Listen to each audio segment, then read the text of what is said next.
Welcome to part 3 of this teaching on the forgotten beatitude recorded in Luke 7. Yesterday we were talking about the fact that John the Baptist's doubts of Jesus were grounded in the activities of Jesus. First of all, because Jesus didn't immediately judge evil. He didn't bring lightning, he brought love. Today we're going to look at another reason. Jesus' activities often appear to be less than strategic. As John watched, Jesus was spending more time with the powerless victims of oppression than he was spending with the power brokers who sustained the oppression. He helped nobodies while dictators and corrupt religious leaders stayed in their seats of power.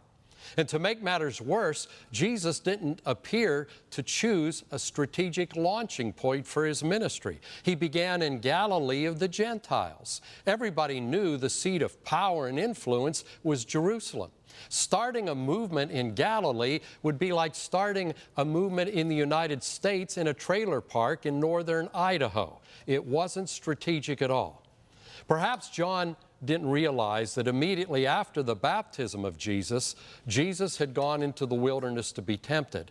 And there he had settled some issues. He would not bring his kingdom. He would not build his kingdom using flash and dash and splash and the spectacular and the ways of the world. His ways would be radically different than the ways of the power brokers of his era.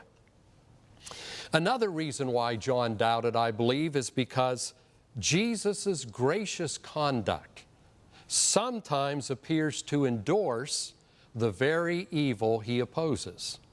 Now let me unpack that for you. The Pharisees were always troubled by Jesus' company because he kept company with notorious sinners. But the Pharisees weren't the only ones troubled by Jesus' company. John evidently was as well. Because while John was denouncing Herod, Jesus was hanging out with hookers. Jesus was seen with alcoholics and addicts and corrupt tax collectors, and he seemed to be offering these people grace and new life and forgiveness and restoration. And that's what led John to send his disciples to Jesus. Now, how did Jesus answer him? John was offended by what he saw Jesus doing and saying. So how did Jesus answer? He said, go back to your master and tell him what you've seen me doing and what you've heard me saying. The very things that had produced John's doubts were the same things Jesus offered as answers for those doubts. It reminds us that Jesus' activities don't need to be different. They need to be seen differently.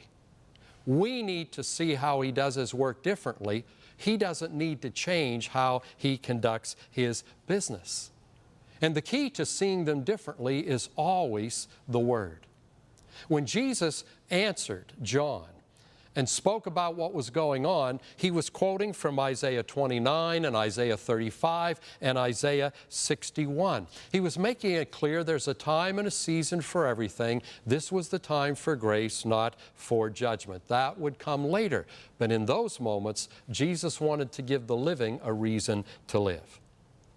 Now, earlier in his ministry, Jesus had uttered a series of blessing statements that we refer to as the Beatitudes. Blessed are the poor in spirit. Blessed are the merciful. Blessed are the peacemakers.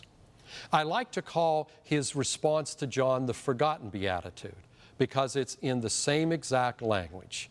It literally translates, blessed is he who does not get offended in the way I do my business.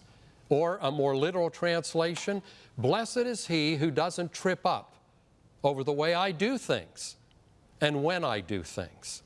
Jesus said, you'll be blessed if you don't start tripping over how I conduct my affairs. And it's set in the same language as all the other Beatitudes. That means it wasn't just for John, it's for you and me as well. Now, the forgotten Beatitude is highly, highly relevant because we all see God doing things And we read Scripture and hear God saying things that don't fit our expectations, don't fit our agendas, don't answer our prayers. And if we're careful, we will stumble over those things. We'll stumble over the way Jesus conducts His business. Tomorrow, we're going to flesh out the forgotten beatitude just a bit more and remind you of a truth you can carry with you that will keep you from stumbling over His activities.